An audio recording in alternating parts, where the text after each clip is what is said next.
জেলা পরিষদের প্রশাসনের পদটা এখন প্রশাসনিক পদ, সরকারি পদ।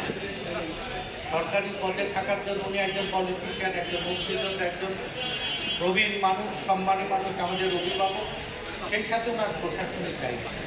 ইচ্ছা করলেই কিন্তু যা ইচ্ছা তাই তখন করতে পারবেন। আপনি তো আমাদের নেতা, আপনি তো এইসব করে দেবেন। ওনাকে আমি ওই পৌরসভার চেয়ারম্যান থেকে পৌরসভাকে ১ নম্বর পৌরসভায় পরিণত উন্নয়নমূলক কাজ করতে কীভাবে করে নিয়ে আসতে পারবে, এটা তার সফলতা বিশ্বসনীয়তা। জেলা পরিষদের মাধ্যমে পাবনার মানুষের তথ্য হিসেবে ওনার ব্যক্তিগত দক্ষতার কোনো ঘাটতি নেই। আমরা যেন সবাই তাকে অগ্রত সফল।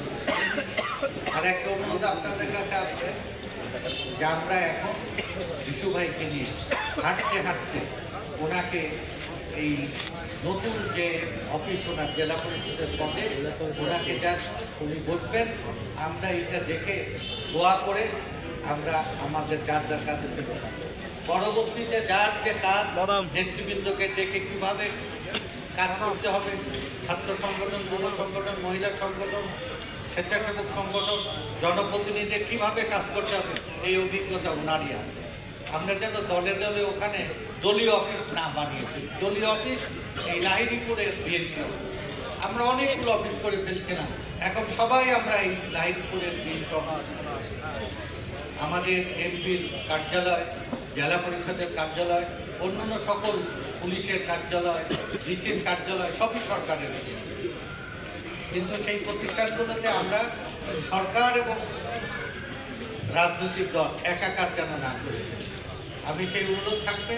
আজকে বিস্তারিত কথা না বলে আমি ঠিকভাবে বিশ্বাস করি আল্লাহর বিশেষ রহমত হিসাবে যে সিদ্ধান্ত মাননীয় প্রধানমন্ত্রী দিয়েছে, পরিপূর্ণভাবে পাবনার মানুষের কাজের মধ্যে দিয়ে সেটা আমরা প্রমাণ করি। আপনাদের পার্টি টেলিভিশন দলের সব নেতৃবৃন্দ, সকল জয়েন্ট কনভেনার, সকল পর্যায়ের নেতৃবৃন্দ আপনি আমাদের সবাই আজকে আমি অনুরোধ করবো, আমরা এখান থেকে আপনার যদি এজাজত দেন, এখান থেকে